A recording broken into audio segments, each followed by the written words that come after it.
भारत के दक्षिणी छोर पर बसे कन्याकुमारी में त्रिवेणी संगम वो जगह है जहां हिंद महासागर, अरब सागर और बंगाल की खाड़ी का मेल होता है। 7 सितंबर को जब कांग्रेस नेता राहुल गांधी इस त्रिवेणी संगम के पास से 150 दिन चलने वाली भारत जोड़ो यात्रा का आरंभ करेंगे तो उनकी और कांग्रेस पार्टी की उम्मीद यही होगी कि आने वाले 5 महीनों में वे अपनी पार्टी की सोच और भारत के आम लोगों के विचारों में संगम करवाने में कामयाब होंगे। ऐसा होता है या नहीं ये आने वाला वक्त ही बताएगा, लेकिन कन्याकुमारी में भारत जोड़ो यात्रा शुरू होने से एक दिन पहले के माहौल की बात की जाए तो ये साफ है कि कांग्रेस पार्टी को अपना संदेश लोगों तक पहुंचाने में कड़ी मेहनत करने की जरूरत होगी। 150 दिनों में ये यात्रा 12 राज्यों से गुजरेगी। जिन इलाकों से ये यात्रा नहीं गुजरेगी वहां सहायक यात्राएं निकाली जाएंगी। इस दौरान सभी राज्यों में खास कार्यक्रम आयोजित करने की योजना है। ये यात्रा जम्मू कश्मीर के श्रीनगर में खत्म होगी। कांग्रेस का दावा है कि इस यात्रा के जरिए वो बढ़ती महंगाई और सामाजिक ध्रुवीकरण जैसे मुद्दों पर आम लोगों में बहस छेड़ने की कोशिश करेगी। कन्याकुमारी से शुरू होकर ये यात्रा 3570 किलोमीटर का सफर तय कर 150 दिनों बाद जम्मू कश्मीर के श्रीनगर में खत्म होगी। इस दौरान ये यात्रा 12 राज्यों से गुजरेगी। इस यात्रा के पड़ाव तिरुवनंतपुरम, कोची, नीलाम्बूर, मैसूरू, बेल्लारी, रायचूर, विकाराबाद, नांदेड़, जलगांव, जामोद, इंदौर, कोटा, दौसा, अलवर, बुलंदशहर, दिल्ली, अंबाला, पठानकोट और जम्मू में होंगे। कांग्रेस पार्टी का कहना है कि जिन इलाकों से यात्रा नहीं गुजरेगी वहां भी सहायक यात्राएं निकालने की योजना है। कांग्रेस का दावा है कि भारत के हर राज्य में इस यात्रा से जुड़ा हुआ कोई न कोई कार्यक्रम आयोजित किया जाएगा। भारत जोड़ो यात्रा की टैगलाइन है मिले कदम जुड़े वतन। कांग्रेस ने इस यात्रा से जुड़ा एक गीत भी रिलीज किया है जिसके बोल हैं तेरा कदम एक मेरा कदम, मिल जाए तो जुड़ जाए अपना वतन।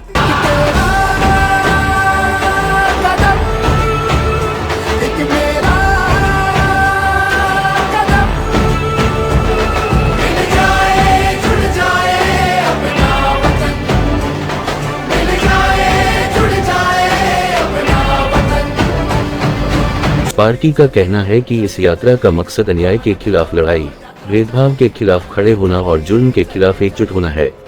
पार्टी का कहना है कि इस यात्रा के जरिए वो देश में बढ़ रही आर्थिक मुश्किलें, सामाजिक ध्रुवीकरण और राजनीतिक केंद्रीयकरण को उजागर कर उस पर आम लोगों में बहस छेड़ना चाहती है।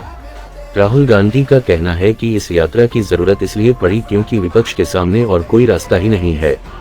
राहुल गांधी ने कहा, हमें सीधा जनता के बीच में जाना पड़ेगा। मीडिया हमारा नहीं, संसद में हम बोल नहीं सकते, तो अब कांग्रेस पार्टी और बाकी विपक्ष के पास केवल एक रास्ता है कि वो जनता के बीच जाकर उनको देश की सच्चाई बताएं। हमारा जो संविधान है, जो इस देश की आत्मा है, आज इसको बचाने के काम हर हिंदुस्तानी नागरिक को करना पड़ेगा। क्योंकि अगर हमने ये नहीं किया, अगर हम आज नहीं खड़े हुए, तो फिर ये देश नहीं बचेगा। राहुल गांधी ने ये भी कहा है कि पिछले 8 सालों में प्रधानमंत्री नरेंद्र मोदी ने हिंदुस्तान को कमजोर करने का काम किया है। उन्होंने कहा, कांग्रेस पार्टी देश को जोड़ती है, हम नफरत मिटाते हैं, और जब नफरत मिटती है, जब डर कम होता है तो हिंदुस्तान तेजी से आगे बढ़ता है। कांग्रेस पार्टी का कार्यकर्ता ही देश को बचा सकता है। इस विषय पर एक वीडियो संदेश में प्रियंका गांधी ने कहा, आज भारत जोड़ो यात्रा की जरूरत क्या है? क्या ये देश एकजुट नहीं है? आप क्या जोड़ रहे हैं? इसका जवाब ये है कि आप जैसे करोड़ों देशवासी बहुत मेहनत करते हैं। कोई अपने घर में कर रहा है, कोई खेती में कर रहा है, कोई मजदूरी कर रहा है, कोई फैक्ट्री में काम कर रहा है, कोई सरकारी नौकरी कर रहा है। सब मेहनत कर रहे हैं और मेहनत करते हुए इस देश को आगे बढ़ाना चाह रहे हैं। लेकिन जो राजनीतिक चर्चा हो रही है वो आपके सवालों पर नहीं हो रही है। जिन समस्याओं से, जिन संघर्षों से आप जूझ रहे हैं, उनके बारे में चर्चा नहीं हो रही है। आज चर्चा एक अलग तरह की हो रही है। प्रियंका गांधी का कहना है कि आज राजनीति नकारात्मक बन गई है और इस यात्रा के जरिए उनकी पार्टी उन आवाजों को जोड़कर एक मजबूत आवाज बनाना चाहती है जो जनता की समस्याओं की बात करे। वो कहती हैं, जो असली चर्चा है वो होनी चाहिए। इतनी महंगाई क्यों है? बेरोजगारी क्यों है? वहीं कांग्रेस नेता सचिन पायलट कहते हैं, देश में भयंकर बेरोजगारी है, महंगाई है, अर्थव्यवस्था चौपट हो गई है। आपस में जो द्वेष की भावना फैली है उसको हराने के लिए एक सशक्त संगठन की जरूरत है। ये उसी दिशा में है। देश के जो तमाम हमारे समुदाय हैं, धर्म, जाति, बिरादरी, भाषाएं, उन सबको माला में पिरोने का काम इस भारत जोड़ो यात्रा के माध्यम से हम करना चाहते हैं। वे कहते हैं, पिछले 6 मुनफी 7 सालों में जो मंदिर, मस्जिद, हिंदू, मुसलमान, ईसाई, आपस में जो द्वेष हुआ है, टकराव पैदा हुआ है, एक दूसरे के प्रति जो दुर्भावना पैदा हुई है, उस दुर्भावना का संचालन करने वाली जो शक्तियां हैं उनके खिलाफ हमें मुखर होना पड़ेगा। सचिन पायलट का कहना है कि देश में ये संदेश देने की जरूरत है कि हम लोग अलग अलग पृष्ठभूमि के लोग हो सकते हैं, अलग अलग हमारी वेशभूषा है, भाषाएं हैं, हमारी भावनाएं अलग हो सकती हैं, धार्मिक आस्था अलग हो सकती है, लेकिन इस 130 करोड़ के मुल्क को एकजुट रखने के लिए जो भाईचारा, अपनापन, एक दूसरे के प्रति प्यार की भावना है वो कहीं हमसे खो न जाए। ये हमारी सबसे बड़ी धरोहर है। भारत जोड़ो यात्रा पर तंज कसते हुए बीजेपी इसे गांधी परिवार बचाओ आंदोलन के नाम से पुकार चुकी है। भारतीय जनता पार्टी के राज्यसभा सांसद प्रोफेसर राकेश सिन्हा कहते हैं कि कोई यात्रा तब अच्छी होती है जब ये देखा जाए कि यात्री की पृष्ठभूमि क्या है। वे कहते हैं, राहुल गांधी और उनकी पार्टी ने जवाहरलाल नेहरू विश्वविद्यालय में कश्मीर को अलग करने वालों का साथ दिया, जिसको टुकड़े टुकड़े गैंग के रूप में देश ने देखा है।